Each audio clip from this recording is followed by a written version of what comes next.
Muito bem, vamos resolver essa questão. Essa questão ela é simples, mas tem a sua complexidade. Olha só, tem alguns pontos, né, que são delicados. Então veja só, com 1 litro de concentrado, para cada 1 litro de concentrado eu utilizo 5 partes de água. O primeiro dilema é isso. Pô, aqui está falando em litros e aqui em partes. Tá, basicamente ele está dizendo o seguinte, ó, para 1 litro de concentrado eu utilizo 5 litros de água. Beleza? Essa parte aqui, cada parte é 1 litro. Ok? Fechou? Primeira coisa delicada. Então, você superou isso, você sabe que em 1 litro você utiliza 5 litros de água. O que seria a proporção? A proporção é isso aqui, ó. Se eu tenho 1 litro de concentrado, eu utilizo 5. Para 2 eu utilizo quanto? Pô, 10. Para 3 litros, 15. Para 4 litros, 20. Para 5 litros, 25. Entendeu? Isso é a proporção, uma noção elementar, né? Quem faz bolo, quem faz qualquer tipo de produz qualquer tipo de alimento, tem isso aqui muito bem definido, né? Se quer fazer uma porção, 5 litros. Quer fazer 2, é 10 litros. Quer fazer 3, 15. Sacou? Tá. Mas poderia chegar por regra de 3? Poderia, né? Para 1 litro eu utilizo 5 de água. Então, para 10 eu vou utilizar X. Ok? Aí o que acontece? Então, nós vamos fazer o seguinte. Quando eu aumento aqui, aumenta aqui.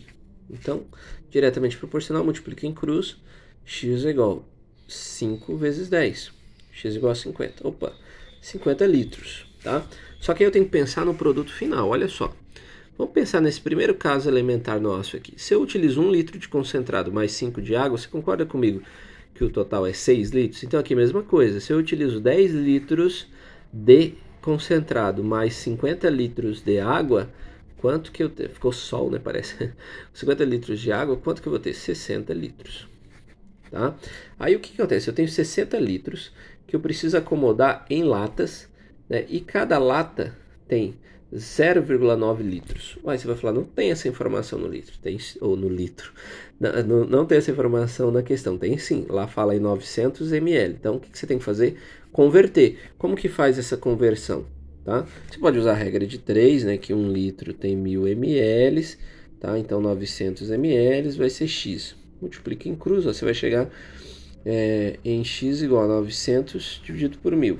Ou quem já está, e aí corta, né? Fica 9 sobre 10, que é 0,9.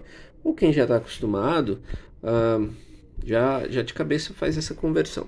Mas enfim, como que eu gosto de trabalhar? Eu faria o seguinte, ó, 60 dividido por 0,9, não é 9 sobre 10? Porque eu não tenho calculadora lá na hora da prova, tá? Então o que eu vou fazer? 60 vezes 10 sobre 9. Eu já posso simplificar aqui, ó. 9 dividido por 3 é 3, 60 dividido por 3 é 20. Então eu vou ter 20 vezes 10, 200 dividido por 3. Quanto que é 200 dividido por 3? Tem que fazer, né? Então eu vou pegar 200 e dividir por 3. 3 vezes 6, 18, pá, né? Fica 2, baixa aqui, 6 de novo, que vai dar 18, pá, 2 de novo, agora vírgula, 26 de novo. Dízima periódica, né? 66,66. Então veja, quantas latas eu vou precisar? Quantas latas, no mínimo, eu vou precisar? De 66,666. O que você vai fazer aqui no final? Arredondar, tá? Então, por quê? Quantas latas, no mínimo, eu vou precisar? 67, tá? Questãozinha top, linda, mas você tem que tomar alguns cuidadozinhos.